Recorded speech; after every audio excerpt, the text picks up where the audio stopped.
Ok, genial. Entonces, nuevamente, pues feliz tarde para todos y vamos a dar inicio con la sesión. Por favor, me confirman cuando puedan ver la pantalla. Ya, profe. Ok, bien, pero compartiendo creo que es De todo la... blanco. Sí, compartí fue como que la pizarra, pantalla, acá. Ok, ahora sí. Entonces, bien, vamos a iniciar. Ok, entonces como les estaba mencionando, todo esto no es más que aplicaciones prácticamente de la ley de Faraday-Henry, ¿sí? Entonces, el generador eléctrico, bueno, el generador de hecho de corriente alterna, porque hay un generador también de corriente directa, simplemente que no lo mismo, ¿sí? Pero ¿cuál es la idea básica de un generador? Un generador, como el nombre lo indica, es obtener corriente a partir de energía mecánica, del movimiento mecánico. ¿Sí? Entonces, por eso el GIF que les mostraba ayer, había ahí como que una manita realizando un trabajo mecánico de giro sobre una espira, y al realizar ese giro, pues por el efecto de inducción electromagnética, por la ley de Faraday, por la FEM inducida, podríamos generar entonces corriente, ¿sí? Corriente alterna. Entonces, esa es la idea. También existen motores de corriente alterna y a su vez también existen motores de corriente directa, ¿sí? Motores de corriente directa son todos los dispositivos, ¿sí? Que vibran, que rotan en la cotidianidad, simplemente conectándole una batería. Bien, ejemplo de eso, pues por ejemplo el cuchillo mecánico, eléctrico, perdón, ¿sí? El cuchillo eléctrico es un buen ejemplo. Tiene dentro, en su interior, un motor eléctrico de corriente directa, es decir, corriente constante. El cepillo de dientes eléctrico igual, ¿sí? Y todos esos mecanismos, todos esos motorcitos que funcionan solo con conectar una batería, pues lo que tienen es un motor de corriente directa. ¿Listo? También existen motores de corriente alterna. ¿Y cuál es la idea de un motor? ¿Sí? Es lo contrario a un generador, es convertir la corriente eléctrica en energía mecánica o trabajo mecánico, ¿sí? El generador es todo lo contrario, ¿sí? Convierte el trabajo mecánico en energía eléctrica, ¿listo? Entonces, ¿por qué digamos que he preferido hacer relevancia pues en el generador de corriente alterna? Porque como les mencionaba ayer, básicamente es con lo que funcionan, ¿sí? Es el principio de funcionamiento de cualquier planta eh, eléctrica, ¿sí? Desde cualquier central eléctrica, el principio de funcionamiento es el generador de corriente alterna, donde ya sea la energía eólica que hace girar las aspas de un molino de viento, o por su parte la corriente de agua y la caída de la cascada eh, del flujo de agua, pues hace mover esas espiras, bien, y obtener así, convertir ese trabajo mecánico en energía eléctrica, bien, pero también es el mismo principio de las centrales nucleares y termonucleares, de las centrales térmicas y centrales termonucleares. Bien, listo, entonces veíamos que básicamente el dispositivo más sencillo que simplifica, ¿sí? O la idea más sencilla de un generador, el generador más simple no es más que una espira rotando, ¿sí? Rotando en presencia de un campo magnético uniforme. ¿Sí? Esto lo vimos ayer, entonces básicamente el vector área va a cambiar o va a rotar también conforme la espira va rotando, ¿cierto? Y ese ángulo que me define la posición o la abertura del vector área respecto a cualquiera de los dos ejes, ya sea X o sea Z, eso es indiferente, pues va a estar definido a través de la rapidez de giro de la misma espira, ¿cierto? Entonces, como la espira está rotando, pues el vector área está rotando y va a rotar con la misma rapidez, la misma frecuencia angular. Sabemos que cuando un movimiento es constante, estamos suponiendo omega constante, entonces el desplazamiento no es más que la velocidad por el tiempo. En este caso hablamos de un desplazamiento angular. Bien, entonces por eso es velocidad angular por el tiempo. ¿Listo? Y en este caso consideramos el campo magnético que está bajando o entrando al papel, eso depende del sistema de referencia que usemos. Tenemos un campo magnético en CAP. Hicimos las cuentas, ¿cierto? Y, prácticamente fue un ejercicio de ley de inducción de Faraday-Henry, donde calculamos el flujo, calculamos la variación de flujo, y finalmente encontramos la FEM inducida, donde dejamos el N abierto. No nos limitamos a una sola espira, porque en general, ¿sí?, los generadores pues tienen N espiras. No trabajan con una única espira, sino con N espiras. Todo este factor que está aquí multiplicando al seno, a la función sinusoidal, pues básicamente es el voltaje máximo de salida del generador, ¿no? N por B sub 0 por A por omega representa el voltaje o la tensión máxima que ofrece el generador. Y esa tensión máxima pues va a estar oscilando entre un valor positivo y un valor negativo, ¿sí? Es decir, entre más, va a estar oscilando entre menos NB sub 0 a omega, que es la tensión máxima, pero en ese caso sería negativa mínima, o la tensión máxima, que sería lo mismo, pero con el positivo. Es decir, que este menos que nos está arrojando acá, esta expresión, no indica que la corriente, ojo, no indica que la corriente o que la polaridad de la batería sea siempre negativa. Tenemos que analizar la función seno, ¿sí? Porque seno está cambiando, cambia respecto al tiempo, ¿sí? Es que al ver este negativo, como que es fácil de pronto pensar, listo, la polaridad de esa FEM inducida es negativa, o que el giro de la corriente es negativo, ¿cierto? Pero no, recordemos que el seno está cambiando. Y nosotros sabemos que el seno, una función sinusoidal, oscila entre -1 y 1. Entonces, esta polaridad en realidad no va a ser siempre negativa, sino que va a variar, va a oscilar. Cuando el seno es negativo, menos por menos, obtenemos más. Entonces tendríamos polaridad positiva. Cuando el seno es positivo, vamos a tener entonces polaridad negativa, ¿cierto? Porque más por menos me da menos. Entonces, básicamente lo que tenemos aquí es que la polaridad de esa FEM inducida está oscilando, está variando o básicamente alterna, ¿sí? Se está alternando en cada periodo. Y la misma idea se satisface para la corriente, ¿sí? La corriente no siempre va a tener giro positivo, sino que también va a oscilar. En algunos instantes tiene giro positivo, en otros instantes tiene giro negativo. Bien, entonces está ahí entre giro positivo y giro negativo. Esa corriente está alternando, ¿sí? Básicamente. Entonces, de ahí viene el nombre, corriente alterna. Es una corriente que no es constante, como lo veíamos ayer, ¿sí? Y la frecuencia de esta oscilación, pues justamente es la misma frecuencia de la espira, ¿sí? Con la que rota la espira, el mismo omega, que ayer lo discutíamos, ¿no? Más o menos, por eso casi siempre esos interruptores en nuestro hogar trabajan bajo una frecuencia en específico, ¿no?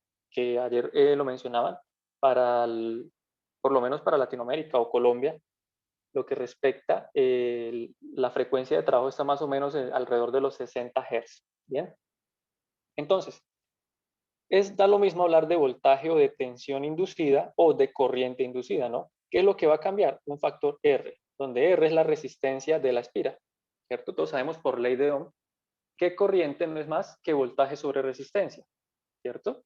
Entonces, como les decía, miren, el voltaje máximo va a ser ese factor que acompañaba al seno, N por el campo, por el área de la espira, por la frecuencia de giro.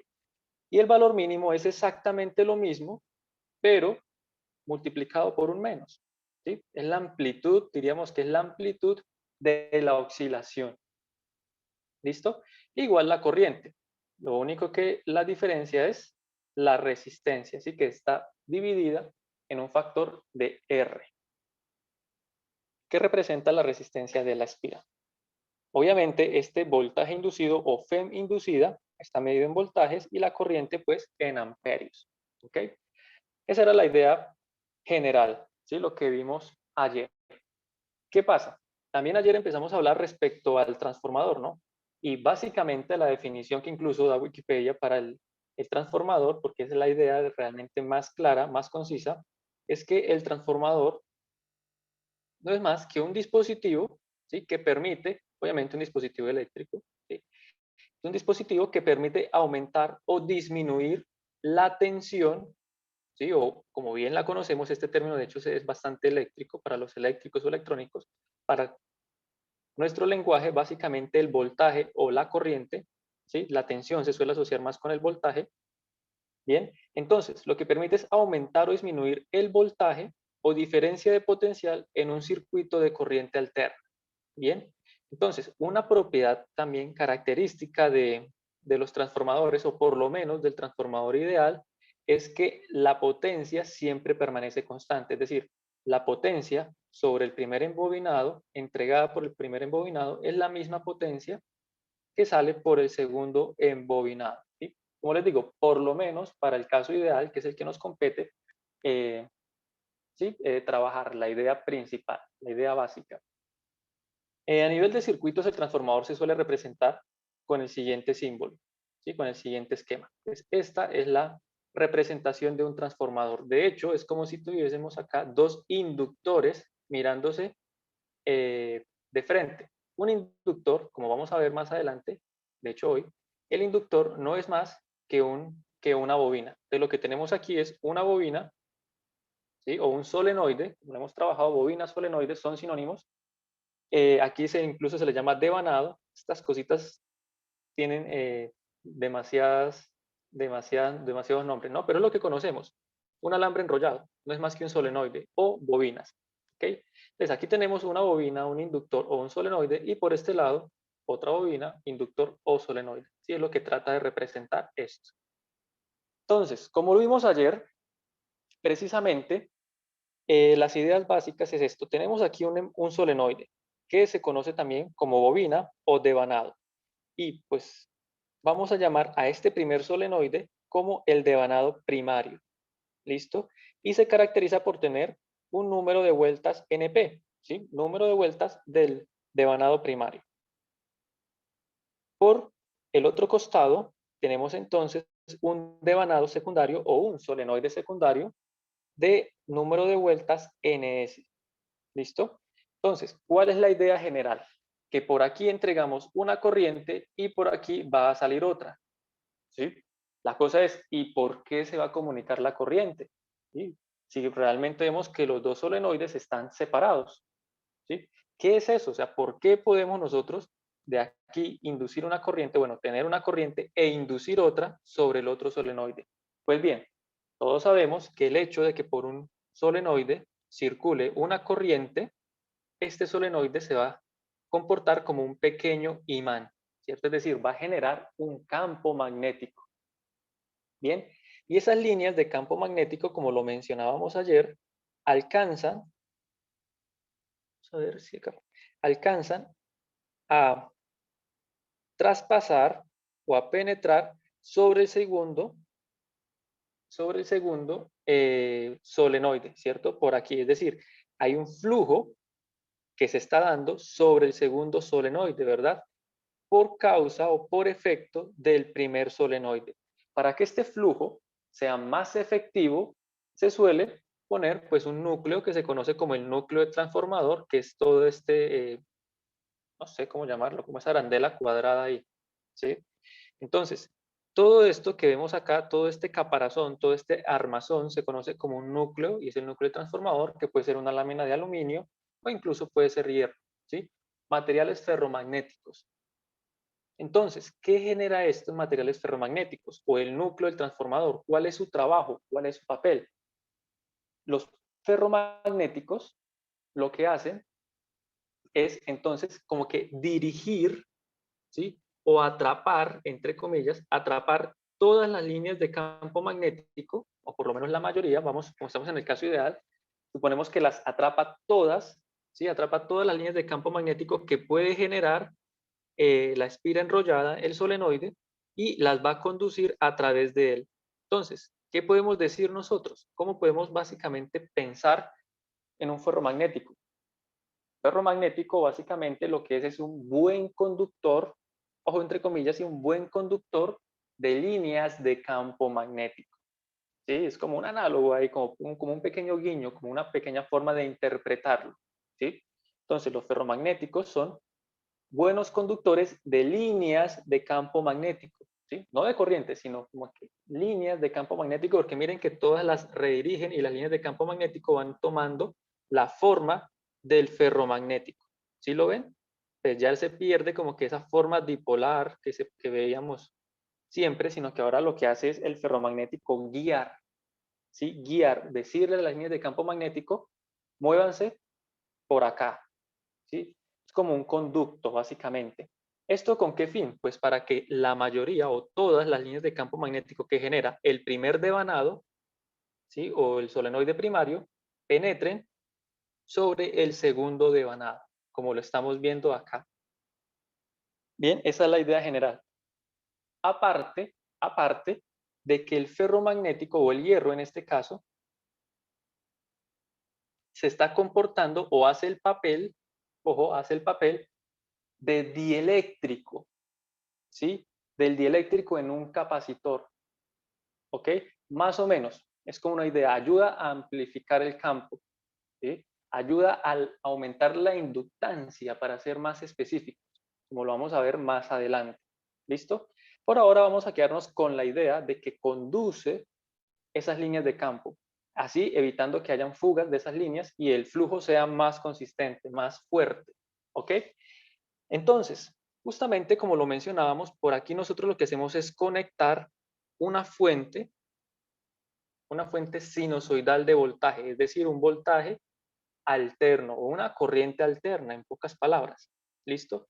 Y la corriente alterna, como vimos hace un momento, miren, no es constante, ¿cierto? Ella está oscilando, varía en el tiempo. Entonces, si la corriente está variando en el tiempo, pues por ley de Biot-Savart, ¿sí? O incluso ley de Ampère, nosotros sabemos que el campo magnético también debe variar con el tiempo. ¿Listo? Entonces, si el campo magnético varía con el tiempo, el flujo que se está dando sobre el segundo devanado no es constante, ¿cierto? Tenemos un flujo variable. Y ya todos sabemos qué indica un flujo variable. Un flujo magnético variable indica básicamente FEM inducida, corriente inducida, voltaje inducido, ¿cierto? Entonces, esa es la razón por la que nosotros podemos obtener corriente también alterna en el segundo devanado a partir de la corriente alterna que se le da al primer embobinado o devanado. ¿Listo? Entonces lo que hay es un proceso de inducción, ¿sí? Se induce una corriente sobre el segundo devanado debido a la corriente o a la variación de la corriente del primer devanado, ¿cierto? Pura ley de Faraday-Henry, puro principio de inducción, ¿ok? ¿Todos comprenden esta idea?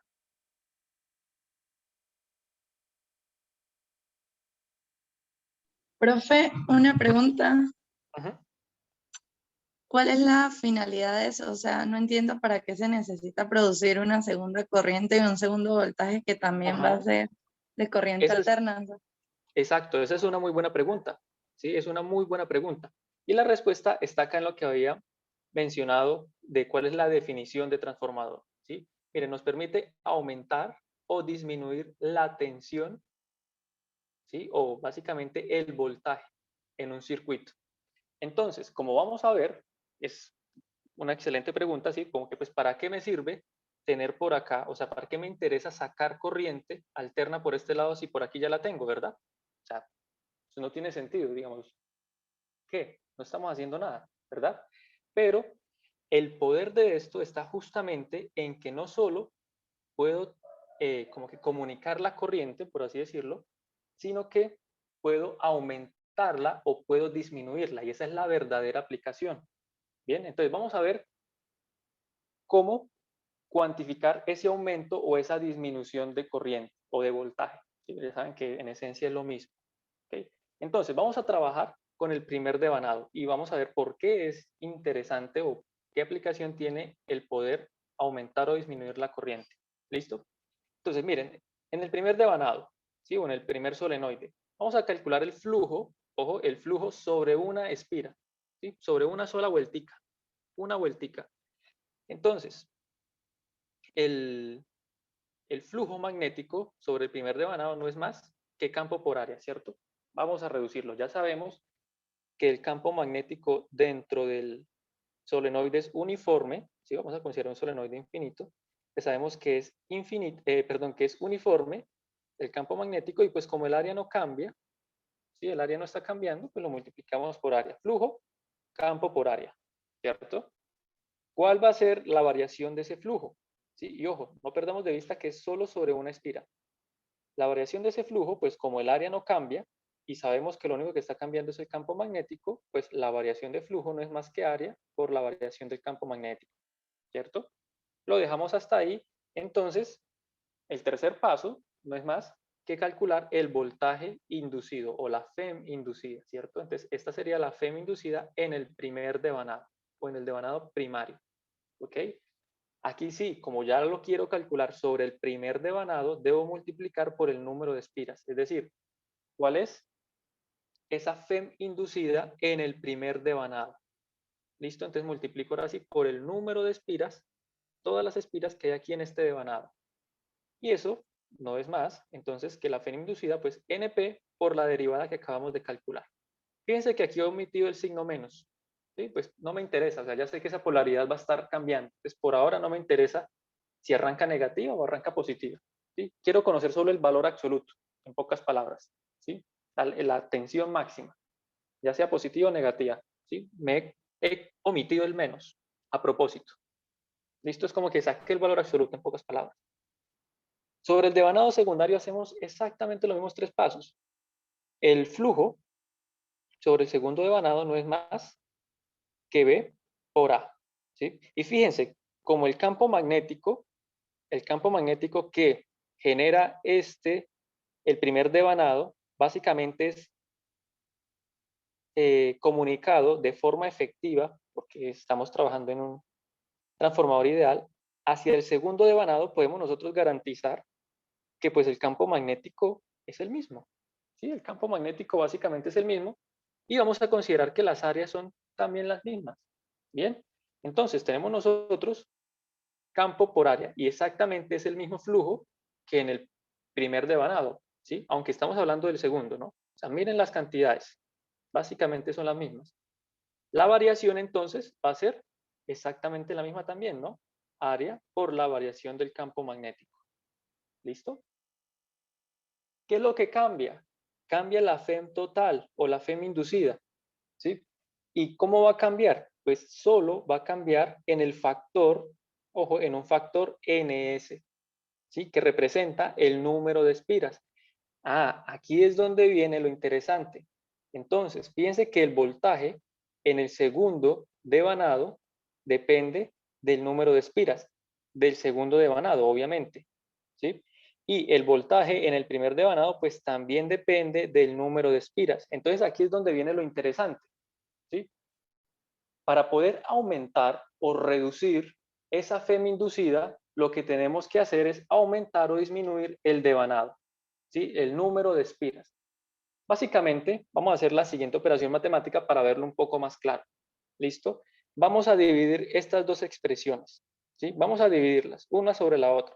¿Cuál sobre cuál? No interesa. Vamos a coger la primera, y esa primera la dividimos respecto a la segunda expresión. Entonces, FEM inducida en el primer devanado sobre FEM inducida sobre el segundo devanado, ¿cierto? Entonces sabemos que eso es igual a NP por A por dB de T sobre NS por A por dB de T. Sabemos que las áreas son las mismas, se pueden cancelar, y la variación del flujo magnético, pues por ser el mismo campo magnético, se cancela, ¿cierto? La variación del campo magnético. ¿Qué se reduce? Voy a escribir esta FEM inducida, con el símbolo B de voltaje, ¿cierto? Sabemos que esta FEM o fuerza electromotriz no es más que voltaje. Simplemente voy a cambiar la notación. Voltaje que sale, o bueno, perdón, sería que entra en el primer devanado, en el primer solenoide, sobre el voltaje de salida o voltaje del segundo solenoide, es igual a NP sobre NS. ¿Listo? Y esto se conoce como la relación de transformación, M, que siempre pues va a ser constante. Entonces, aquí es donde viene lo interesante. Miren, ¿qué es lo que a mí me interesa? Por lo general, nosotros conocemos el voltaje de entrada, ¿cierto? Se supone que conocemos el voltaje de entrada. Entonces, a mí lo que me interesa es ¿y qué voltaje o qué corriente va a salir por acá? ¿Cierto? ¿Cuál es el voltaje de salida? Miren, nosotros podemos despejar y fíjense que aquí estamos hablando prácticamente de las tensiones máximas, podemos trabajar solo con las tensiones máximas, eso es lo de menos, pero de forma general miren que el voltaje de salida básicamente lo puedo escribir, ¿sí? Fíjense que lo puedo escribir como el voltaje de entrada o el voltaje en el primer inductor, devanado, multiplicado por ¿quién? Por, a ver si no me confundo, NS sobre NP, ¿cierto? ¿Sí lo hice bien? Sí, ¿cierto? Creo que sí. Entonces, miren lo que nos está diciendo esta expresión. Esta expresión nos está queriendo decir que si el número de espiras del segundo devanado es el mismo número de espiras del primer devanado, pues esta división me va a dar 1, ¿cierto? Todos de acuerdo, ¿no? Si NS es igual a NP, la división me va a dar 1. Entonces, el voltaje de salida es el mismo voltaje de entrada. Recordemos que es voltaje alterno. Y esa es la parte aburrida, ¿sí? Completamente aburrido, que es lo que nos decía la compañera. Pues, ¿para qué? Al fin y al cabo estoy sacando lo mismo que entregué. Bien, pero ¿qué pasa? Ojo, ¿qué pasa si NS es mayor que NP? ¿Listo? Entonces, mire, si el devanado secundario es más denso, es decir, tiene mayor número de espiras, la relación NS sobre NP, ¿sí? Como estoy dividiendo un número grande entre un número pequeño pero mayor que 1, obviamente, el número de espiras siempre es mayor que 1, esta relación, esta división va a ser mayor que 1, ¿sí? Entonces, miren, si NS es mayor que NP, esto me va a dar 1. Pensemos, tenemos 200 espiras en el segundo solenoide y tenemos solo 100 espiras en el primer solenoide. ¿Cuál va a ser la relación NS sobre NP? 2. 2, ¿cierto? Entonces, este factor nos daría 2, con esos valores que les di, ¿no? Simplemente, no es que siempre. Entonces, tendríamos que el voltaje de salida es 2 veces el voltaje de entrada. Ah, ¿qué estamos haciendo? Estamos aumentando el voltaje. Y no sé si hasta acá ustedes comprendan, pero poder, digámoslo así, obtener voltaje, ¿sí? Aumentar ese voltaje es algo sorprendente, ¿sí? Es algo que nosotros necesitamos. Es como que básicamente estamos sacando, entre comillas, ojo, entre comillas, como que energía de la nada, prácticamente, ¿no? Sí, ojo, estoy exagerando un poco, ahorita me retracto, pero básicamente es eso, mire, estamos aumentando el voltaje, ¿sí? Es decir, estamos aumentando la energía. Bien, eso es algo positivo, algo bueno, pero en algunas ocasiones también necesitamos disminuir, como que, uy, esta tensión es muy alta, yo quiero rebajarla un poquito, ¿sí? Entonces, ¿qué truco hacer? Pues bien, si estamos trabajando con corriente alterna, podemos ahora hacer entonces el caso contrario, ¿sí? Entonces, ahora, si el número, si NS es menor que NP, y vamos a dar el mismo ejemplo, es decir, NS ahora tiene 100 y NP tiene 200, esta relación, ¿cuánto nos va a dar? De 1/2 o 0,5. Exacto, 0.5 o 1/2. Es decir, el voltaje de salida lo estamos reduciendo a la mitad, ¿sí? A la mitad de lo que, del voltaje de entrada, ¿listo? Entonces esto diríamos como que, bueno, aquí como que no es tan chévere la cosa, porque pues estamos, entre comillas, perdiendo, ¿sí? Perdiendo potencia, no, perdón, estamos perdiendo voltaje, y como que estamos perdiendo voltaje. Entonces como que algo no, como que pensaríamos, como que eso no es bueno, ¿no? Aunque en el fondo sí, y vamos a verlo. Miren, la aplicación principal de esto, y pues no sé, quiero que me digan hasta este instante, ¿entienden esta idea? La relación, podemos aumentar o disminuir podemos aumentar o disminuir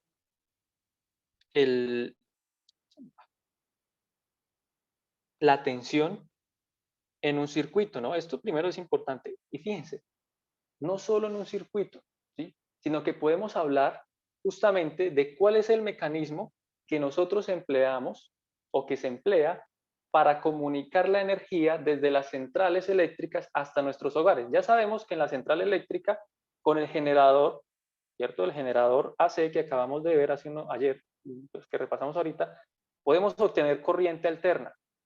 ¿Cómo es posible que desde esas largas distancias podamos nosotros traer esa energía hasta nuestros hogares? Ah, bien, ¿cierto? Para eso empleamos el transformador, ¿cierto? A veces si se quedan sin luz en la vereda o incluso en la misma ciudad, ¿qué decimos? No, se dañó el transformador, ¿cierto? Por lo general suele ser de las palabras más típicas. Se dañó el transformador, se estalló el transformador. Entonces, ese transformador, ¿sí? Es ese dispositivo que les acabo de explicar. Y entonces, ¿qué ventaja tiene? Pues justamente que podemos, con ese aumento de voltaje, ese aumento de tensión, nosotros podemos transportar, entre comillas, transportar esa energía eléctrica a largas distancias. Bien, entonces aquí está, no sé, la central, voy a suponer que es una central nuclear, que sale más fácil dibujarla. Y entonces de aquí salen los cablecitos, ¿sí? Claro, miren, todo cable sabemos que no es perfecto y ofrece pérdidas. Y hay pérdidas en el camino, hay pérdidas de corriente, pérdidas de tensión. Disminuye. Y claro, entre más largo el cable, ya vimos en el segundo corte que a mayor longitud, mayor resistencia, ¿cierto? Entonces, mayor pérdida. ¿Qué pasa? Ah, que aquí se instala entonces un poste y en ese poste está un dispositivo, suele ser de hecho como de forma circular, por aquí con algunas cositas, y aquí hay entonces un transformador, ¿sí? Y fíjense, va a ser un transformador que aumente el voltaje, ¿sí? Lo que va a querer es que aumente, porque hubo pérdidas, ¿listo? Entonces, ese transformador aumentó el voltaje y nos está permitiendo entonces volver a comunicar corriente hasta que obviamente va a volver a existir una pérdida. Ah, pero aquí pues vamos a poner otro transformador y así sucesivamente se va a comunicar la corriente largas distancias hasta que llegue a nuestros hogares, ¿sí? Entonces, ya cuando estamos aquí, ¿qué es lo que pasa? Que por lo general, siempre hemos oído, estas líneas son de alta tensión, ¿verdad? Son de alta tensión. ¿Qué sucede? Bien, pues que cuando llega a nuestros hogares, esos transformadores que están cerca a nuestro hogar, ese transformador es entonces un transformador reductor, ¿sí? Baja esa alta tensión a una tensión que básicamente creo que es como que 120, si mal no me equivoco, ¿sí? Que es la que llega a nuestro hogar. 120, bueno, recuerdo que hay unas de 120, ¿sí? Entonces lo que hace es bajar esta alta tensión a una tensión con la que sí funcionan nuestros electrodomésticos, que si mal no recuerdo, creo que es 120 voltios aproximadamente. Entonces, estas, cuando estamos comunicando esa corriente, digámoslo así, por la montaña, ¿sí? Por la montaña, tenemos que estar aumentando el voltaje, ¿bien? Y esa es la importancia del transformador. Pero cuando llega a nuestro hogar, esos transformadores lo que hacen es reducirlo, son como unos reductores, ¿sí? Bajan la tensión a unos valores adecuados para que nuestros electrodomésticos no se estallen simplemente. Bien, entonces esa es una aplicación fundamental y es, a mi parecer, maravilloso, ¿sí? Porque prácticamente es lo que nos ha permitido avanzar tanto, ¿sí? Avanzar tanto, iluminar ciudades, ¿sí? Que todos podamos, o bueno, la mayoría, que aún no es universal, tener estos servicios básicos, que hoy consideramos como básicos, porque todo funciona con electricidad, básicamente. Bien, entonces esa es la importancia realmente del transformador. ¿Sí? Ese es el chiste, por así decirlo, del transformador. ¿Sí? Esa propiedad de que nos permite aumentar o disminuir el voltaje a nuestro gusto, bien, a nuestro gusto, pues justamente es para transportar la energía. Eso como una aplicación, pero en circuitos también a nivel ya más pequeños y más aterrizados, también funcionan justamente con lo mismo. Necesitamos aumentar un poco la potencia, la tensión, pues ponemos un transformador, obviamente ya pequeño a nivel de circuital, o ponemos un reductor pues, para bajar esa tensión. ¿Ok? Como les decía, como despreciamos las pérdidas, básicamente nosotros consideramos en el transformador ideal que la potencia de entrada es la misma potencia de salida. ¿Sí? Y todos sabemos que por definición potencia no es más que corriente por voltaje. Entonces la corriente de entrada por el voltaje de entrada debe ser igual a la corriente de salida por el voltaje de salida. ¿Sí? Eso es en un transformador ideal. Y como les mencioné, pues obviamente en la realidad, en la práctica, estas cosas ideales no se pueden, digámoslo así, aplicar o no son realizables. Siempre tenemos unas pequeñas pérdidas.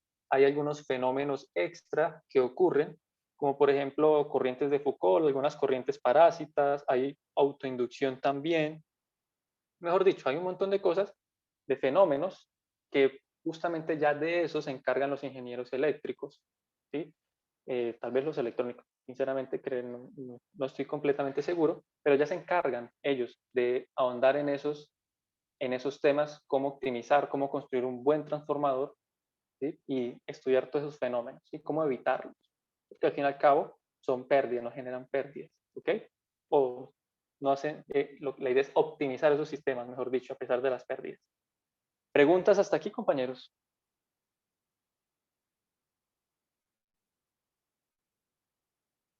¿Todo claro? ¿O todo? Profesor, ¿Sí? el número de espiras solo afecta la tensión. Sí, prácticamente aquí vemos, ¿sí? Esta relación, como lo especifiqué ahorita, de hecho esta es la relación que se conoce como relación de transformación, ¿no? Pero básicamente nosotros podemos despejar realmente el voltaje de salida, que es lo que nos interesa. Y el voltaje de salida va a depender entonces de la razón entre el número de espiras y del voltaje de entrada, ¿sí? Básicamente, como les decía, de acuerdo a la relación del número de espiras, nosotros podemos aumentar o disminuir el voltaje de entrada, ¿sí? Eso es.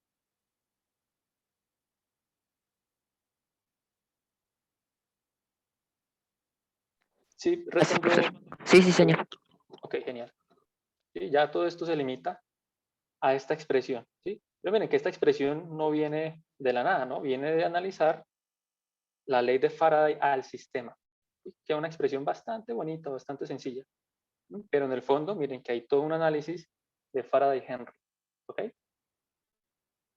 Bien, ¿alguien más? Profe, los grandes transformadores, como hablábamos ahorita, entonces solo funcionan con solenoides, ¿sí? No hay como otro que se pueda aplicar a un transformador, solo con solenoides. Se habla de un embobinado, ¿sí? Se habla Bobinadas. de un embobinado, ¿sí? Tiene que ser un embobinado. Entonces, no necesariamente tiene que ser esto el solenoide recto que nosotros trabajamos, ¿sí? De hecho, no estaría completamente seguro, creo que son muy pocos los transformadores que se basan digámoslo así, enrollamiento básico, ¿no? Hay unos que son un poco más complejos, obviamente, pero el principio de funcionamiento es el mismo, ¿sí?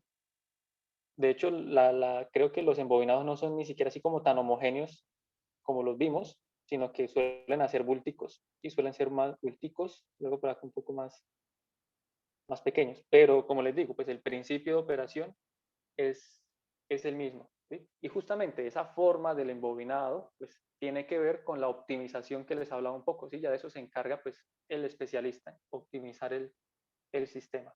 Solo que no perdamos de vista que el principio básico es como una aplicación de la ley de Faraday. ¿Bien? De hecho, creo que como lo comentaba ayer una compañera, también importa el calibre del alambre, ¿sí? En algún devanado, el calibre tiene que ser mayor, es decir, más grueso, de mayor diámetro que el otro, ¿sí? ¿Que por qué? No estoy completamente seguro, ¿sí? Pero sí lo he oído, sí lo he escuchado. ¿Sí? O sea, pero como le digo, hay demasiados, hay ya factores que dependen es ya de la optimización del sistema. ¿Listo? Bien, si no hay preguntas, si no hay más preguntas, vamos a continuar, ¿ok? Entonces, como les decía, hoy vamos a ver todo el tema de inductancia, el tema de un inductor. Y básicamente aquí nos vamos a ayudar mucho del tema de capacitor, ¿sí? Miren, el capacitor, ¿qué hacía un capacitor? Y nosotros lo discutimos, de hecho, bastante, diría que más o menos bastante detallado, y vimos que el capacitor es un dispositivo que almacena energía eléctrica en las líneas de campo eléctrico, ¿cierto? Y pues a pesar de que usábamos nuestra aproximación de láminas infinitas y no sé qué, la idea general era esa, es que esas placas paralelas o esos capacitores esféricos o cilíndricos, a fin de cuentas, lo que hacen es almacenar la energía eléctrica en forma de campo eléctrico. Bien, pues miren, el inductor es un dispositivo completamente análogo al capacitor, pero para las líneas de campo magnético. Entonces, un inductor básicamente es un dispositivo que almacena la energía magnética en las líneas de campo magnético, ¿cierto? Entonces, en cierta medida, como lo mencionaba, es un análogo magnético del capacitor. Y en el mismo orden de ideas, ojo, en el mismo orden de ideas, se define la inductancia, ojo, la inductancia como la medida de la capacidad o de qué tan capaz es el inductor de almacenar energía magnética. ¿Sí? Entonces, son dos cosas diferentes. Una cosa es la inductancia y otra cosa es el inductor. ¿Bien? Lo mismo que les recalcaba, una cosa es la capacitancia y otra cosa es el capacitor, ¿no?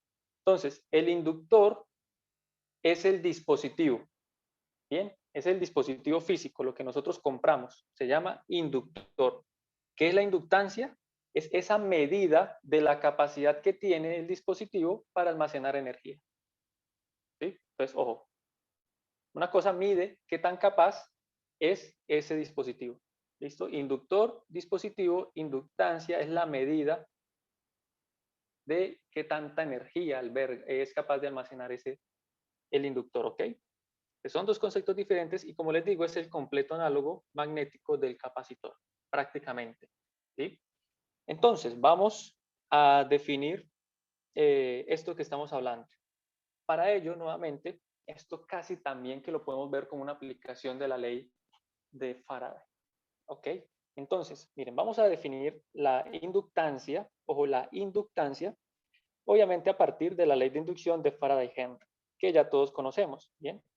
Entonces, la inducción o la FEM inducida, recuerden que este es el símbolo, pero en el fondo es un voltaje, lo que tenemos acá. El voltaje no es más que menos la variación del flujo magnético, ¿cierto? Fíjense que aquí no escribí el N, no escribí el N, pero es porque ese N, pues al multiplicarlo, lo que me está representando es el flujo total. ¿Sí? Entonces, fíjense que ese Phi sub M que estoy escribiendo acá representa el flujo magnético total del sistema.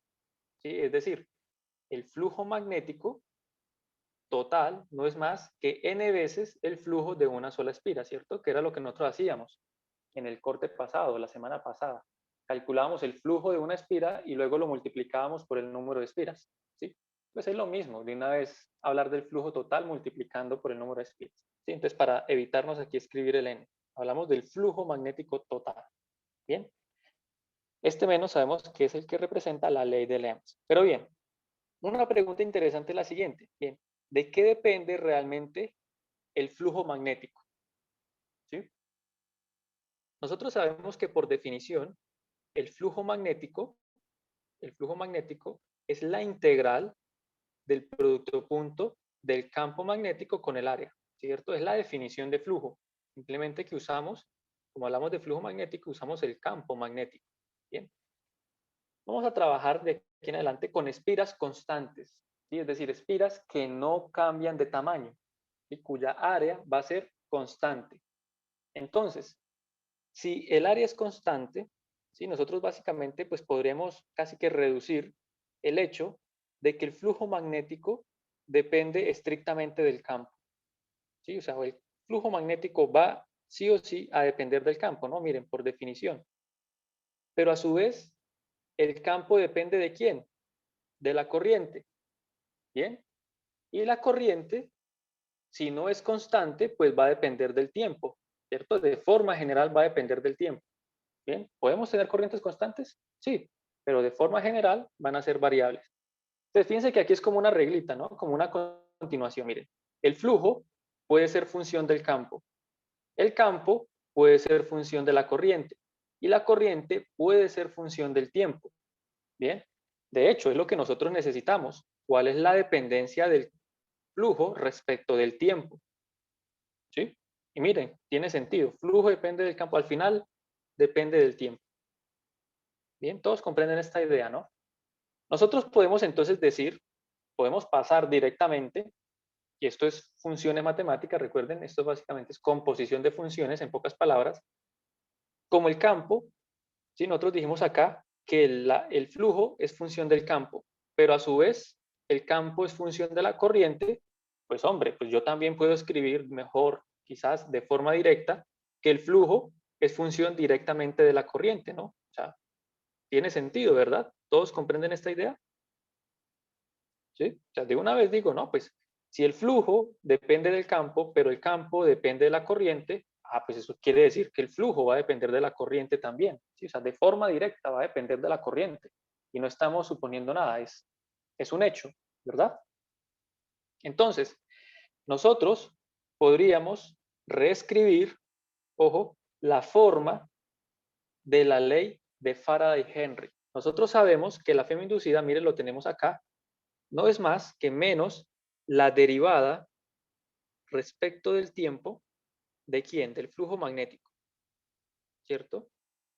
Pero, como les estaba mencionando, para que recordemos o desenvolvemos un poquito los conceptos de cálculo 1, aquí lo que tenemos es una composición de funciones. Sí, es una composición de funciones. Y lo que necesitamos aquí es una derivada de una función compuesta. Básicamente, ¿qué tenemos que aplicar? Regla de la cadena.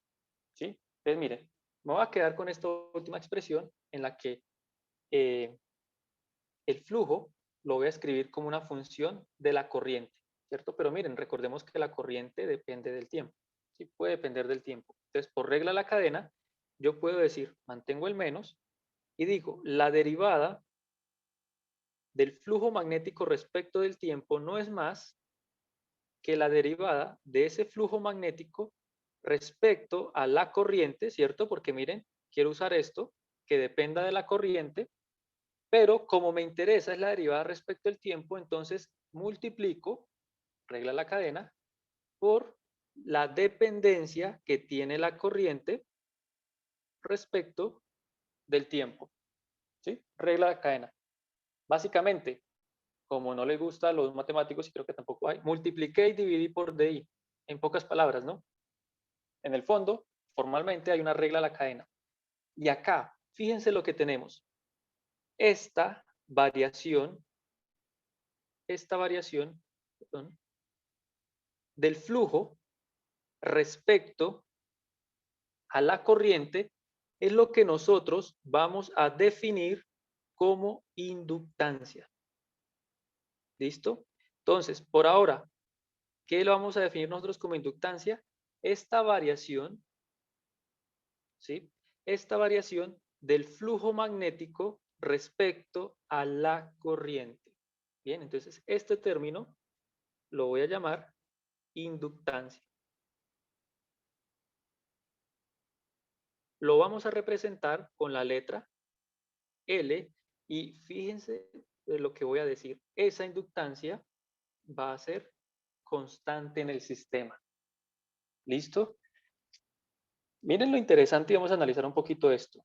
Variación, como que esta variación realmente en el fondo es una constante. ¿Sí? Ojo, no estoy diciendo que esta derivada sea la derivada de una constante. Digo, el resultado de esta derivada va a ser un número constante. Vamos a interpretarlo, ¿ok? Más adelante. Entonces, voy a terminar de escribir esta idea. Lo que quiero decir entonces acá es que yo puedo escribir la Fm inducida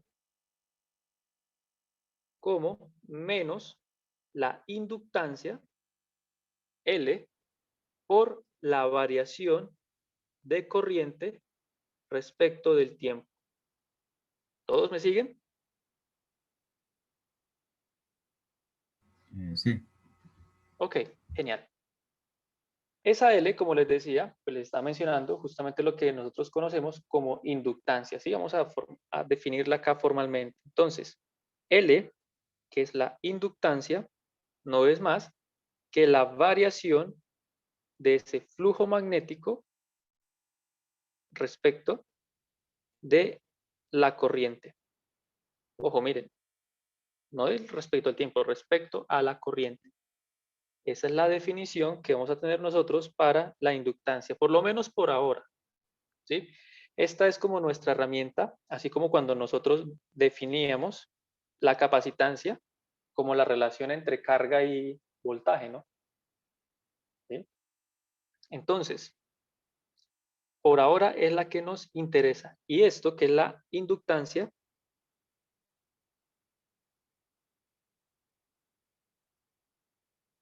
ojo, se mide en henrys.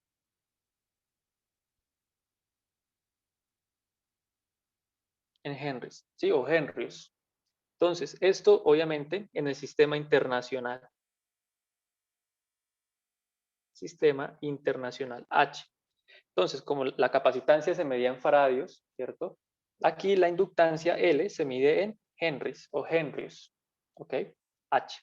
También es bastante común hablar de milihenrys, de nanohenrys, ¿sí? Nanohenrios,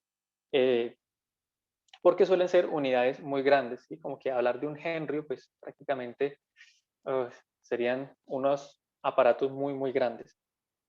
Pero bien, esto ya lo verán ustedes más adelante en la práctica, los que vayan a profundizar, ¿no?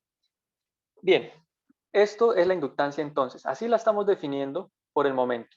Y de hecho, se suele simbolizar el símbolo del inductor, que lo había olvidado. El inductor se suele representar como justamente como esto, como un solenoide, ¿sí? Porque es el sistema más sencillo. Ojo, miren que no es una resistencia, ¿no? Se parece mucho a la resistencia. La resistencia son sierritas, ¿sí? Esto es un inductor, símbolo del inductor.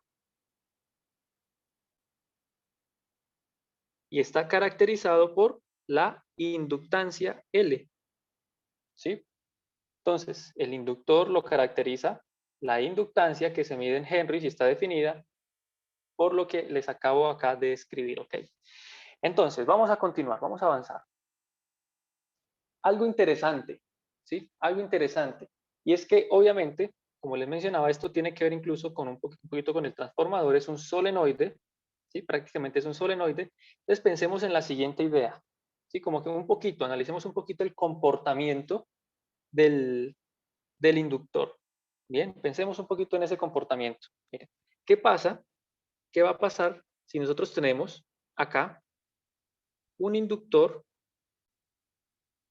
y si sobre ese inductor, ojo, si sobre ese inductor fluye una corriente eléctrica? Entonces, yo voy a suponer que tengo por acá una corriente, ¿sí? Entonces, yo le agrego una corriente, pero voy a suponer que esa corriente decrece. ¿Listo? Entonces, ¿qué sabemos nosotros? Que si por acá circula una corriente, obviamente va a dar los giros. No, yo aquí dibujé la flechita, es que la flechita entra, va a dar los giros. Este solenoide sabemos que dentro de él se va a generar unas líneas de campo magnético, ¿cierto? Sabemos que se genera un campo magnético uniforme, o por lo menos aproximadamente uniforme en el interior. ¿Qué pasa?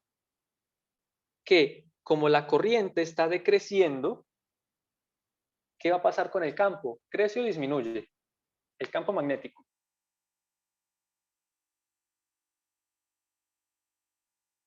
Si la corriente disminuye, ¿el campo aumenta o disminuye? El campo magnético. El que va a generar esta corriente.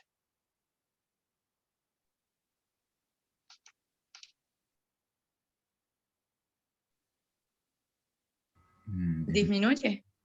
Disminuye, ¿cierto? Obviamente. ¿Sí? Sabemos, mire, si esta es la fuente y si la fuente está disminuyendo, pues el campo va a disminuir, ¿sí? El campo va a disminuir. Pero no olvidemos que el campo magnético está aquí dentro, ¿sí? Está atravesando ese solenoide. Entonces, quiere decir que como el campo está disminuyendo, el flujo magnético también disminuye, ¿cierto? Y si hay una variación de flujo magnético, ¿qué va a aparecer? Una corriente inducida. ¿Bien? ¿Y para dónde va a ir esa corriente inducida? ¿Cierto? Como el flujo disminuye, esa corriente inducida debe reforzar el campo magnético para mantener la corriente, perdón, para mantener el flujo constante, ¿cierto? Entonces, la corriente inducida va a tener el mismo sentido. Aquí hablaríamos de esta como la corriente inducida. ¿Listo? Ojo, en azul la corriente inducida. Esta es la corriente que se aplica, ¿sí? En verde, la corriente que se aplica. Está disminuyendo. Si la corriente disminuye, el campo magnético en el interior va a disminuir. Y como el campo magnético está atravesando el solenoide, ¿sí? Ya lo vimos, pasa por dentro de esas espiras, se almacena dentro de las espiras, y si disminuye, entonces está disminuyendo el flujo. Como el flujo disminuye, va a aparecer una corriente inducida que compense esa disminución, es decir, va a reforzar el campo. Entonces, la corriente inducida va en la misma dirección de la corriente que está disminuyendo. Ojo, que está disminuyendo. Bien, vamos a hacer el mismo análisis, pues ya intuimos entonces cuál va a ser el caso opuesto, ¿verdad? Entonces, ¿qué va a pasar si la corriente no decrece, sino que aumenta? ¿Sí? Entonces, es directo, ¿no? Entonces, si la corriente aumenta, nosotros tenemos que el hecho de que la corriente aumente, entonces el campo magnético en el interior va a aumentar también. Y si aumenta el campo magnético, entonces, ojo, el flujo va a aumentar. Y ya sabemos por ley de Lenz, por la ley de inducción de Faraday, que la corriente inducida va a compensar el flujo, ese aumento del flujo. Entonces, va a procurar disminuir el flujo. Bien, y para disminuir el flujo hay que crear un campo que se oponga a este campo que está creciendo, ¿cierto? Entonces, es necesario que la corriente vaya en sentido opuesta. Bien, entonces fíjense, esta es la respuesta, básicamente respuesta del inductor a variaciones de corriente. ¿Listo? ¿Preguntas, compañeros? Con confianza, por favor. Profe, disculpe, no entendí en la primera, cuando la corriente decrece, ¿por qué la inducida también decrece? No entendí muy bien. Ok. No es que la corriente inducida decrezca, ¿sí? Es que la corriente inducida va en el mismo sentido que la corriente que está disminuyendo, ¿sí? Entonces, miren, la corriente que disminuye, en este caso va hacia la derecha, ¿no? Es una corriente que va hacia la derecha, pero en magnitud está disminuyendo. ¿Listo? Entonces, cada vez la corriente es más pequeña. Pasa de ser de 1 amperio a 0,5 amperios, a 0,1 amperios y así sucesivamente, ¿no? Entonces, está disminuyendo. ¿Qué pasa? Que el campo magnético en el interior va a disminuir también, porque si la corriente disminuye, el campo disminuye. Entonces, el hecho de que el campo esté disminuyendo indica que el flujo dentro del solenoide disminuye también, ¿no? Porque el campo magnético está atravesando el solenoide. Entonces, si el flujo disminuye, va a aparecer una corriente. ¿Sí? Va a aparecer, ¿por qué? Por la misma variación del flujo magnético, ¿no? Entonces, aparece una corriente que se va a oponer a la disminución del flujo. ¿Listo? Es decir, va a aparecer una corriente que trate de reforzar ese flujo magnético. Y para reforzar el flujo magnético, compensarlo y que se permanezca constante, entonces debe crear un campo, el campo inducido debe ir en la misma dirección que el campo externo. Para que el campo inducido tenga la misma dirección del campo externo, pues la corriente inducida debe tener la misma dirección y sentido que la corriente externa, ¿cierto? Solo que la corriente externa, recordemos, está disminuyendo. Entonces, en conclusión, si la corriente está decreciendo, la corriente inducida apunta en la misma dirección de esa corriente que disminuye. ¿Sí? Mira, pam, pam. Y bajo el mismo análisis, si la corriente externa está aumentando, la corriente inducida o la respuesta del inductor es crear una corriente inducida que se oponga a la corriente externa. ¿Por qué? Porque aumenta. ¿Sí? Recuerden, entonces fíjense, los inductores básicamente son susceptibles al cambio. Responden justamente a variaciones. ¿Sí? A las variaciones. En pocas palabras, ¿variaciones de quién? De la corriente. ¿Sí? Entonces miren, si la corriente aumenta, perdón, si la corriente disminuye, decrece, disminuye, la FEM inducida o la corriente inducida va a ser paralela a la corriente externa. Si la corriente externa aumenta, la FEM inducida va a ser opuesta a la corriente externa. ¿Listo? Eso es como la conclusión, lo que podemos concluir hasta acá. ¿Bien?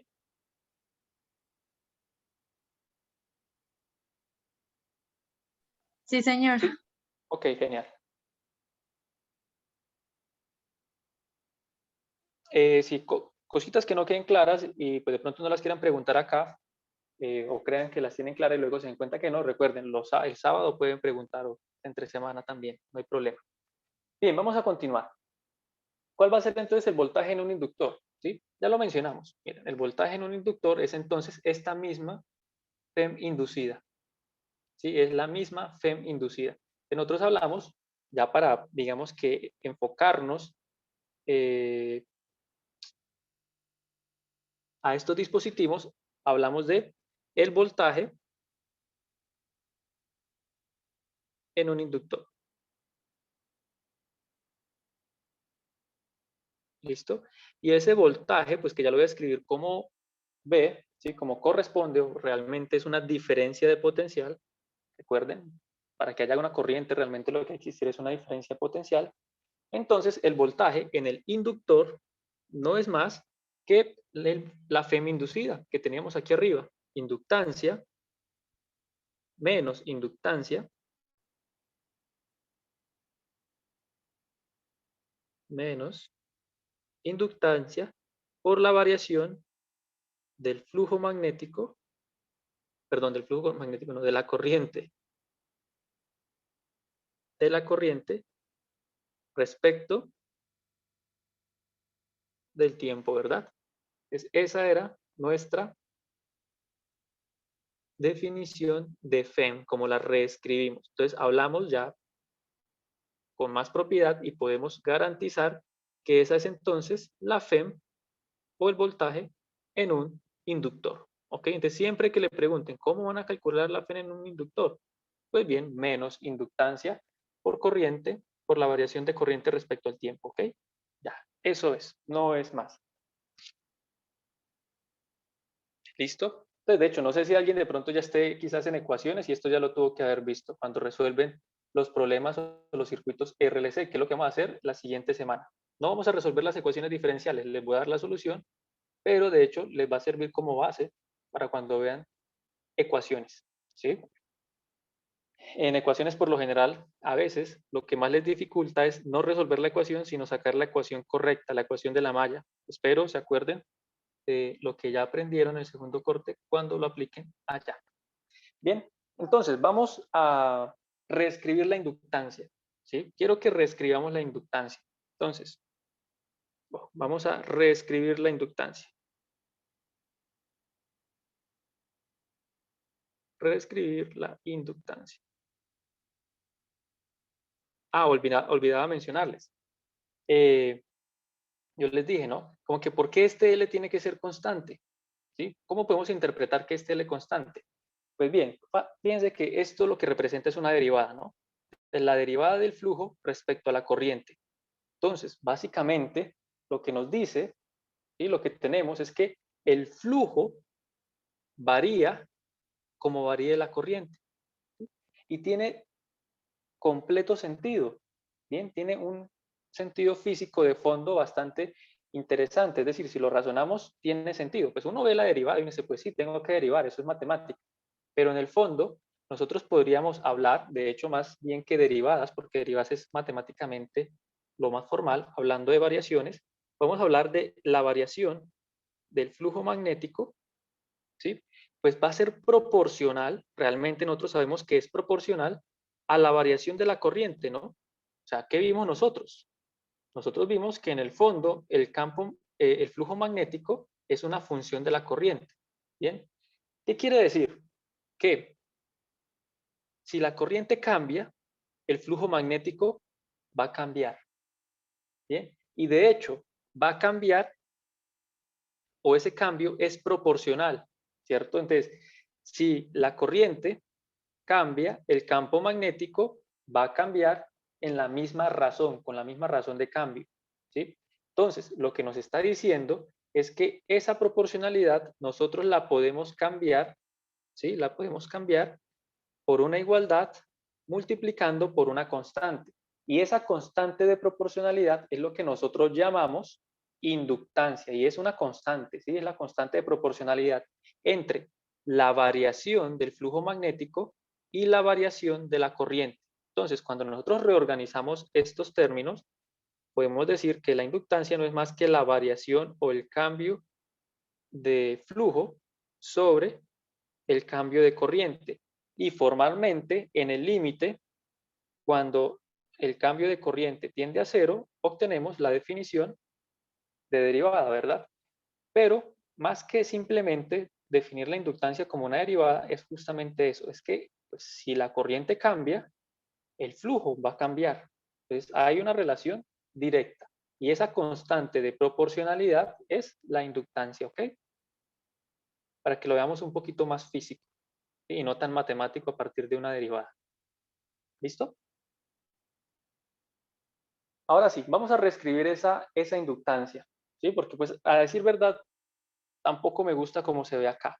Y pues como que, no sé, no cuadra, algo no cuadra, ¿listo? Entonces, ¿qué hemos visto nosotros? Hemos visto hasta el momento que podemos nosotros escribir, uno, la FEM inducida de la siguiente forma, ¿no? Entonces, sabemos que la FEM inducida la podemos escribir, como ya la hemos visto, menos la variación respecto al tiempo de ¿quién? Del flujo magnético, ¿cierto? Esta es la que siempre hemos visto. Y dos,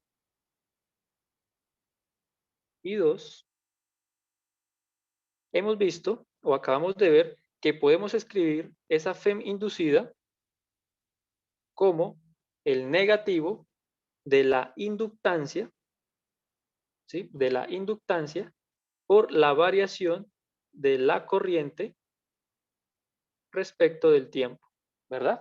Son las dos formas que hemos escrito la FEM inducida, ¿cierto? Esa fuerza electromotriz. Pues bien, mire, pues estamos hablando de lo mismo, de la FEM inducida, ¿sí? Entonces, igualemos esas expresiones.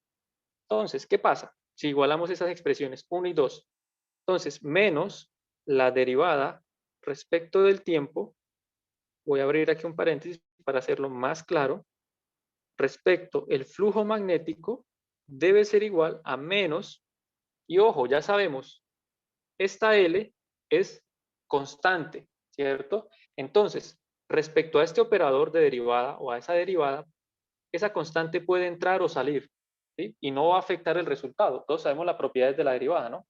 Entonces yo puedo escribir esta expresión como menos la derivada respecto del tiempo, ¿de quién?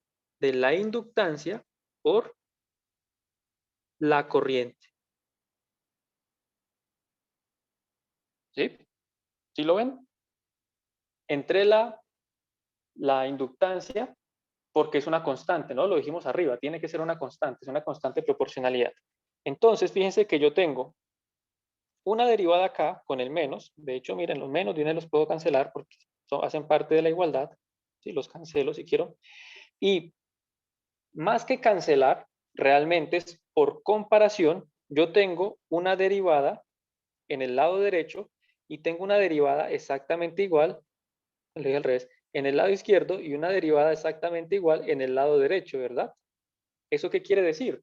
Que la igualdad, a pesar de que la igualdad es con las derivadas, y en ambos lados, lo que está dentro de las derivadas tiene que ser entonces igual, ¿cierto? Es decir, por comparación, lo que estoy derivando debe ser lo mismo.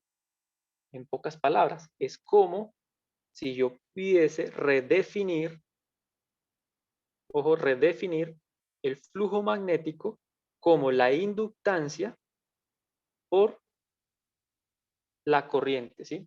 Si quieren verlo de alguna forma fácil, y ojo, y esto es simplemente como analogía, es como si yo cancelara las derivadas, ¿no? Eso es bruto, eso es un machetazo, ¿bien? Pero si lo quieren ver un poco más fácil, lo que estoy haciendo es igualar lo que está dentro de las derivadas, ¿sí? Porque miren, la igualdad de derivadas, pues lo que esté dentro de las derivadas debe ser igual, ¿no? Entonces, estoy es como redefiniendo esto, el flujo magnético. Y de aquí, entonces, lo que les decía arribita, ¿no? El flujo magnético depende directamente de la corriente. Y es que miren que esa dependencia no es cualquiera, es directamente proporcional. Y esta L no es una función, ¿sí? Es que, no sé, no sé si ven el poder de esto, pero miren que nosotros pasamos de una integral, ¿sí? De definir el flujo a través de una integral del campo magnético producto punto con el área, a una relación sencilla y tan trivial que no es más que una constante por la corriente. ¿Sí? Obviamente, esto ya es para el sistema, para un inductor, pero esto, aquí hay demasiado poder. ¿Sí? O sea, aquí hay demasiado formalismo. O sea, esto, no sé, pero pues por lo menos a mí me emociona. ¿Sí? Esto simplifica. Esa es la belleza de las matemáticas. ¿Ok? Entonces, lo que nosotros estamos, o lo que les quiero decir, lo que quería mostrarles, es que el flujo, perdón, la inductancia, la podemos escribir entonces como la relación entre el flujo magnético y la corriente. ¿Sí? Esta expresión creo que sí es un poquito más bonita, es un poquito más amena, porque nos recuerda la definición de capacitancia, ¿no? O sea, la capacitancia no dependía de ninguna derivada ni nada por el estilo, ¿cierto? La capacitancia nosotros decíamos que era, ¿qué? Carga sobre voltaje, ¿cierto? O voltaje sobre carga, ya incluso lo olvidé. ¿Sí? O sea, eran dos parámetros físicos, no era ninguna variación. Bien, pues bien, aquí estamos relacionando. La inductancia se puede definir como la relación entre el flujo magnético y la corriente. ¿Sí? Así como nosotros definíamos que, pues, que la capacitancia era igual a, aquí decíamos, voltaje y carga, entonces tenía que ser carga sobre voltaje. ¿Sí? Nosotros solíamos definir esto, la capacitancia como carga sobre voltaje, ¿no? Pues mire, esto ya se parece más, ¿no? Porque son análogos. ¿Sí? Entonces, la inductancia no es más que flujo magnético sobre corriente. Así de bonito. A mí me parece algo chévere, interesante. Bien. ¿Todos de acuerdo? ¿Tienen algo para aportar, de pronto para opinar? ¿Algo que no esté claro? Una relación simple, muy sencilla. ¿Sí? Simplemente fue la idea de reescribir la inductancia. Y algo que de pronto les va a servir para el siguiente semestre cuando vean ondas en la parte de circuitos, porque la parte de oscilaciones, de una parte de circuitos, es que la inductancia, ¿sí? Tiene también un análogo mecánico y la inductancia se parece mucho a la masa, ¿sí? Se parece mucho a la masa. Miren, nosotros que acabamos de decir, estos son detallitos que de pronto les van a servir para el siguiente semestre. Miren, nosotros dijimos que la FEM, lo voy a escribir así, la FEM inducida era igual a menos la inductancia por la derivada de la corriente respecto del tiempo, ¿cierto? ¿Qué sabemos nosotros por segunda ley de Newton? Ojo, no es una igualdad, simplemente que es como una analogía y las analogías son muy buenas. Que la fuerza es igual, por lo menos en un resorte, un sistema masa-resorte que oscila, es menos masa por la aceleración, donde la aceleración la podemos ver como la derivada de la velocidad respecto al tiempo. ¿Sí? Y ojo, pongo este resorte por la ley de Hooke, ¿no? Sabemos que es una fuerza de restitución, un sistema masa-resorte. Estos que vieron el semestre pasado, mire, de hecho hasta este rollito se parece al inductor, pero bueno, no es el caso, no es por la analogía, ¿no? Entonces, ¿qué sucede? Que miren, el hecho de que esto se llame, la FEM inducida se llame fuerza, ojo, fuerza electromotriz, ¿sí? Es porque es un completo análogo con la fuerza de la segunda ley de Newton, ¿sí? Miremoslo. ¿Qué pasa? Que la fuerza electromotriz, recuerden, ese voltaje lo que permite es mover carga eléctrica, ¿cierto? Va a mover carga eléctrica. Ahora, que ese movimiento de carga eléctrica pues va a generar una variación o es proporcional a la variación de la corriente. ¿Sí? Sabemos que carga en movimiento, ¿sí? Que carga en movimiento no es más que corriente, ¿cierto? Pero ¿qué sucede? Como acabamos de ver, miren, el inductor se opone al cambio de flujo, ¿sí? Se opone al cambio de flujo, o en pocas palabras, al cambio de corriente. ¿Sí? Se opone al cambio de corriente, que es lo que se está refiriendo acá. ¿Listo? Entonces, miren, la fuerza electromotriz se opone al cambio de corriente. Entonces, quiere decir que el inductor es como un tipo de inercia, ¿sí? No le gustan los cambios bruscos, no le gustan los cambios. Él prefiere quedarse en su estado, digámoslo así, de mínima energía, le gusta quedarse quietico, ¿sí? Si hay un cambio, él como que dice, uy, ¿qué pasó? ¿Sí? Uy, zonas. Entonces, ¿qué va a pasar? Que esa inductancia justamente es como un tipo de inercia, ¿bien? Sería algo así como una inercia eléctrica, ¿sí? Entonces se opone a ese cambio, a esa variación de corriente. Lo mismo sucede con la fuerza. Lo que les decía, cuando vamos a mover un carro, ¿sí? o un kilo de arena, ¿bien? ¿De qué depende qué tan fácil o qué tan difícil sea mover esos dos objetos? Pues básicamente radica en la masa, ¿cierto? En la inercia traslacional del sistema. Y esa inercia traslacional la conocemos como masa. Bien, entonces, justamente la fuerza, que sabemos de física 1, esa fuerza pues tiene que ver, induce un movimiento o una variación en la velocidad, ¿cierto? Induce una aceleración, cambio en la velocidad. Entonces, ese cambio en la velocidad está determinado por qué tan pesado, entre comillas, o qué tanta masa tiene un cuerpo. Entonces, básicamente, la inductancia es un análogo, o es, mejor dicho, sinónimo de inercia. ¿Sí? Y una inercia porque se opone o reacciona al cambio, a las variaciones. ¿Listo? Esta idea me gusta bastante, ¿sí? Quería no pasarla por alto. ¿Comprenden todas más o menos comprenden todas la analogía? Esta es la conclusión, que la inercia, perdón, que la inductancia básicamente es un sinónimo de inercia. No le gusta el cambio, ¿sí? O es susceptible a los cambios, en pocas palabras. Así que juega el mismo papel que la masa en el movimiento de una partícula, de un objeto. ¿Ok? Bien. Espero eso haya quedado claro y no de pronto los hayas confundido más. ¿Listo? Es el objetivo, que les sirva un poquito para lo que vamos a ver más adelante. Bueno, para lo que van a ver más adelante ustedes en el siguiente curso, a decir verdad. ¿Listo? Entonces, vamos a poner un poquito en práctica esto que hemos visto, y esto pues básicamente es como a modo de ejercicio y nos va a servir de aquí en adelante, y vamos a determinar la inductancia en un solenoide. Pero no gastar mucho, esto realmente sale bastante fácil, no es como calcular la capacitancia en un sistema de placas paralelas, esto es mucho, mucho más sencillo. Bien, entonces vamos a responder la pregunta. ¿Cuál es la capacitancia, perdón, la inductancia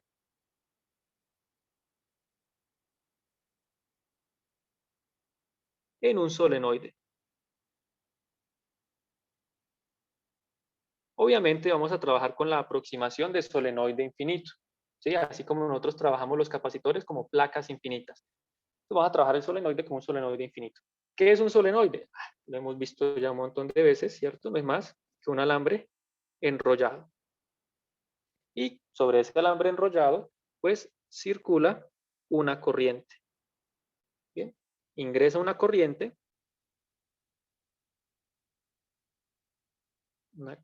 I, o sí, una corriente I, dejémosla general, y pues va a circular sobre el alambre, y pues ya sabemos que eso va a inducir o va a crear un campo magnético. ¿Cierto? Es lo que sabemos, es lo que hemos visto. Bien, como les decía, miren, de hecho, el solenoide más fácil de trabajar es el inductor más comercial o el más fácil de trabajar es un solenoide infinito, así como el sistema de placas paralelas también es de los dispositivos más usados, junto con el capacitor cilíndrico. De hecho, cualquier otro sistema puede ser también tener una inductancia, por ejemplo, el solenoide toroidal. ¿Sí? El solenoide toroidal también tiene una inductancia, podríamos construir un inductor toroidal. ¿Sí? No hay nada que lo restrinja, pero este es como el más fácil para trabajar, de hecho, para hacer cálculos. ¿Bien? Entonces, vamos a ver qué sucede. Esto es un inductor. Entonces, vamos a calcular la inductancia de este solenoide. ¿Ok? Obviamente un solenoide ideal, infinito, entre comillas. ¿Qué es lo primero que nosotros necesitamos recordar? Y no lo voy a volver a calcular, obviamente. Necesitamos el campo en el solenoide. ¿Sí? Entonces, ¿cuál es el campo magnético en el solenoide? Y vamos a trabajar solo con la magnitud. Ya sabemos que es uniforme. Según lo que vimos, no.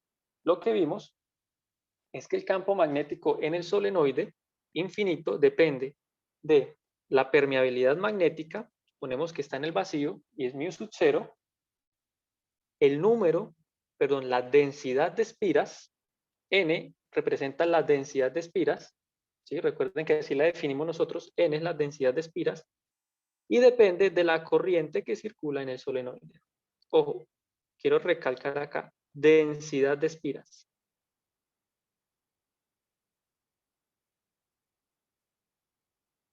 No es número de espiras. Este N no representa el número de espiras, es la densidad de espiras, que recordemos no es más que el número de espiras por longitud, ¿sí? Sobre la longitud del solenoide. Esa longitud L del solenoide, aunque dejémosla así churca para no confundir con el L mayúscula de inductancia, ¿ok? Entonces, claros hasta acá, ¿verdad? Eso ya lo sabemos por ley de Ampère del ejercicio que hicimos hace unas semanas. ¿Qué sabemos nosotros? Mire, nosotros necesitamos lo siguiente. Para determinar la inductancia necesitamos conocer el flujo magnético y necesitamos la corriente, ¿cierto? Ya tenemos la corriente, es un parámetro del sistema. Necesitamos el flujo. Ah, pues obvio, para calcular el flujo nosotros necesitamos el campo magnético, por eso lo escribí acá. Entonces, vamos a calcular el flujo. Entonces, el flujo magnético, entonces, es igual a ¿qué? Flujo magnético, nosotros ya sabemos que eso no es más que, aquí podríamos usar incluso el camino más corto, que sería este, ¿sí? Lo podríamos usar prácticamente, pero vamos a hacerlo formalito, ¿sí? Vamos a hacerlo un paso a paso, un poquito más paso a paso. Entonces, el flujo magnético sabemos que viene de la integral, ¿no? Integral sobre la superficie del campo magnético, punto de A, ¿no? Punto de A. En pocas palabras, este flujo magnético no es más que, a ver si recuerdo, el flujo magnético, como es el de una espira, fíjense que aquí lo que tenemos es una espira circular, ¿sí? El sistema, una espira circular y tenemos líneas de campo que lo atraviesan. Entonces, ese flujo, como el área de la espira no cambia, lo podemos representar y el campo magnético es uniforme dentro de un solenoide, es entonces igual al campo por área, ¿sí? Pero ojo, ¿qué hemos dicho nosotros? Que esto representa el flujo total, flujo magnético total. Entonces, el flujo magnético total debe ir multiplicado por el número de espiras, ¿sí? El número de espiras del solenoide. Y el número de espiras del solenoide, por lo que acabamos de representar acá, ¿sí? No es más que la densidad por la longitud del solenoide. ¿Bien? Ojo, miren, recuerden, densidad no es más que el número de espiras sobre la longitud del solenoide. ¿Qué es lo que me interesa a mí? Multiplicar por el número de espiras. Entonces el número de espiras no es más que la densidad por la longitud, ¿verdad? ¿Sí? Espero que sea algo sencillo, que lo estemos entendiendo. Creo que no hemos hecho nada complejo. Ese es el flujo total. Quiero encerrarlo acá. Ahora sí, miren que tenemos prácticamente ya todo para calcular la inductancia. Entonces la inductancia, ¿a qué es igual? La inductancia es igual a, por definición, flujo magnético sobre corriente. ¿Bien? ¿Quién es el flujo magnético? Mira, lo acabé de calcular. Campo por área por densidad de espiras por la longitud sobre la corriente. ¿Bien? ¿Qué me falta? Ah, pues yo puedo reescribir el campo magnético respecto a lo que depende, ¿no? Miren, tengo la expresión de campo magnético. Entonces, el campo magnético yo sé que es igual mu sub 0 por la densidad de espiras, ¿sí? Por la corriente. Ahora, continúo. Por el área, por la densidad de espiras nuevamente, por la longitud. ¿Listo? Y divido entre la corriente, no lo olvidemos. Y observen, corriente y corriente se cancelan. Entonces, esto no es más que mu sub 0, ojo, que mu sub 0 por n al cuadrado, ¿sí? N al cuadrado, ¿qué más me falta? Por área y por longitud, ¿sí? Creo que eso es, ¿no? Por favor, revisen. ¿Algo me falta? ¿O todos estamos de acuerdo que ese es el resultado?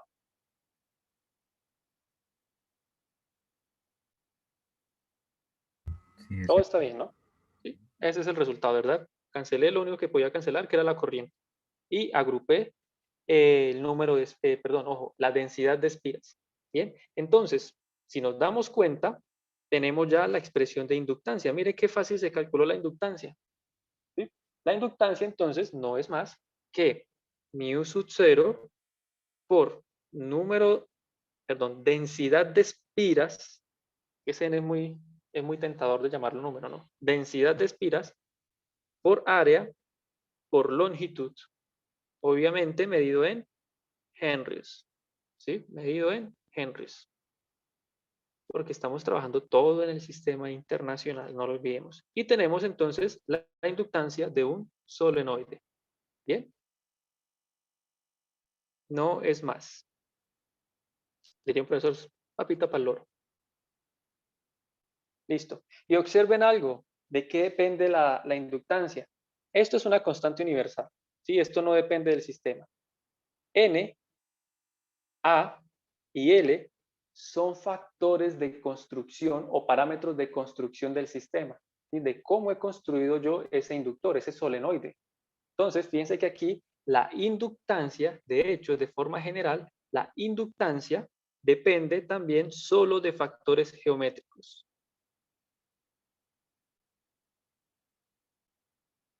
Solo depende de factores geométricos.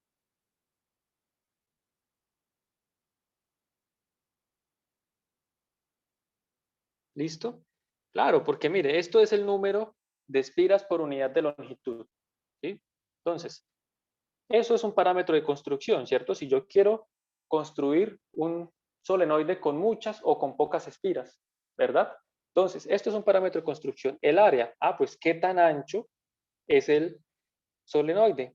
Y la longitud, ¿qué tan largo es la longitud? Son parámetros geométricos, ¿no? Ancho, largo, y pues obviamente, como aquí tenemos un número de espiras, ¿cuántas espiras tengo yo en ese solenoide y en este sistema? ¿Listo? ¿Con cuántas espiras quise construir yo el solenoide? ¿Bien? ¿Todos comprenden esta idea? Y esta es una conclusión nuevamente interesante, análogo al capacitor. Recuerden que la capacitancia no depende de la carga ni del voltaje, a pesar de que así se define entre comillas. Bien, fíjense que aquí la inductancia funciona igual, se define como la relación, ojo, como la relación entre flujo magnético y corriente. En el fondo, la inductancia es la constante de proporcionalidad entre el flujo y la corriente. ¿Listo? La constante de proporcionalidad entre el flujo y la corriente. Así como la capacitancia era la constante de proporcionalidad entre la carga que almacenaba las placas, ¿cierto? El capacitor y la fuente que se le suministraba, el voltaje o la batería. ¿Listo? Entonces, esa capacitancia no es voltaje, carga sobre voltaje. ¿Sí? Es la constante de proporcionalidad entre esas dos variables físicas, esas dos cantidades físicas. Lo mismo aquí. En el fondo, si es una constante, pues no debe depender del voltaje, perdón, no debe depender del flujo ni de la corriente. Tiene que depender solo de parámetros de construcción. Porque justamente representa eso como una capacidad, pero de almacenar energía magnética. ¿Sí? Esa capacidad está restringida, obviamente, por el sistema, por parámetros propios del sistema, es decir, de la geometría. ¿Ok? Profe, Ujú. es que no sé por qué me pareció raro que la densidad de espiras aumente. Pues aquí no estamos diciendo que la densidad de espiras aumente. ¿Sí? O sea, lo que estamos diciendo, a lo que nos estamos refiriendo, es que a mayor número de espiras, ¿sí? A mayor número de espiras, mayor inductancia. ¿Sí? Este cuadrado pues sale de las operaciones. ¿Sí? Eso sí sale simplemente al realizar las operaciones. Y ojo, esto no quiere decir que el número de espiras esté aumentando, ¿sí? No es que estemos haciendo un solenoide más, como que el solenoide esté creciendo. No, no, no, no.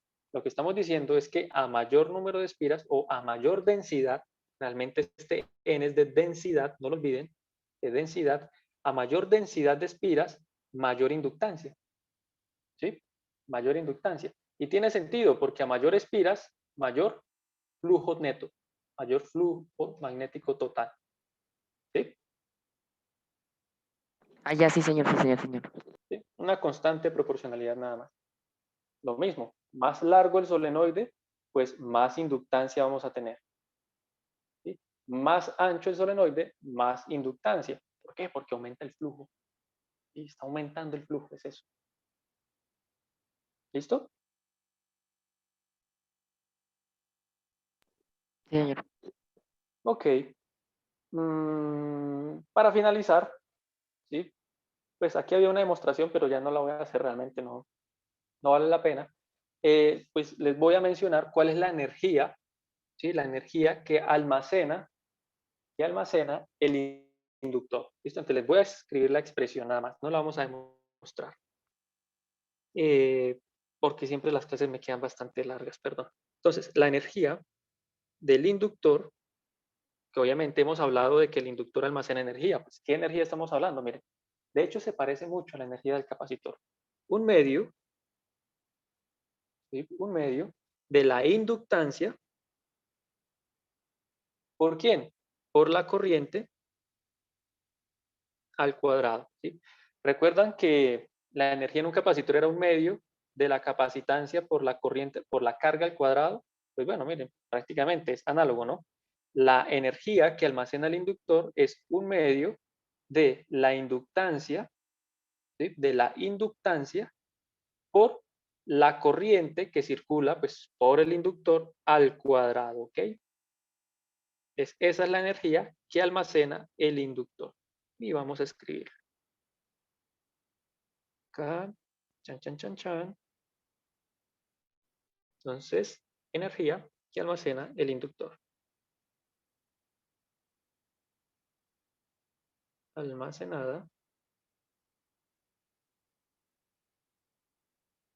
por el inductor. Bien. Y básicamente esto es una energía magnética. ¿Sí? Entonces, en el fondo, aquí lo que tenemos es una energía magnética. ¿Listo? Y en general, la energía magnética, o más estrictamente hablando, que es lo que contiene más la parte física, la densidad de energía, por eso la definimos como una U minúscula, la densidad de energía magnética está definida como un medio de el campo magnético al cuadrado sobre mi sub 0. Y lo escribo simplemente porque también lo van a emplear el siguiente semestre. ¿Sí? Entonces, es más práctico hablar en un sistema de la energía magnética, ¿sí? De la densidad de energía magnética, ¿sí? Que de la misma energía magnética. Entonces, es mejor hablar de la densidad, por eso la U es minúscula. Cuando hablamos de energía, la U es mayúscula. Cuando hablamos de densidad, es minúscula. Y recuerden, si desempolvan los apuntes que les pasé del primer corte, ¿sí? Segundo corte, nosotros definíamos la densidad de energía eléctrica como un medio de epsilon sub 0 por el campo al cuadrado, ¿sí? Esto ya lo tenían, ya se los había dado, la de la energía eléctrica. Simplemente quiero que vean cómo se parecen estas dos expresiones, ¿sí? Se parecen mucho, ¿sí? Entonces, ¿por qué? Porque hay una manifestación aquí de dos campos que están directamente relacionados, y eso lo veremos en la última clase prácticamente, para hablar sobre las ecuaciones de Maxwell y el electromagnetismo. Nosotros aquí vimos el magnetismo por aparte y la electrostática por aparte. Bien, entonces, lo que importa realmente es esto, por lo menos para el tema de inductores es esto, es la energía que se almacena en el inductor. Obviamente hablamos de una energía magnética, porque es campo magnético lo que tenemos ahí almacenado, ¿sí? Pero es bueno conocer que existe, pues, cuál es la relación o la expresión que hay para la densidad de energía, ¿sí? Entonces, ojo, esto es densidad de energía magnética, que no es más que energía por unidad de volumen, ¿no? Densidad de energía magnética. Y por aquí, densidad de energía eléctrica. Bien, físicamente tiene más sentido hablar de las densidades que de la energía propiamente. Cuando en un sistema la energía está distribuida en las líneas de campo, que es una distribución espacial, pues tiene más sentido hablar de densidades. Bien, ¿cuánta energía tengo por unidad de volumen? Prácticamente. Y bien, compañeros, no sé si tengan preguntas al respecto, porque pues de no ser así, damos entonces por finalizada la sesión de hoy, ¿ok?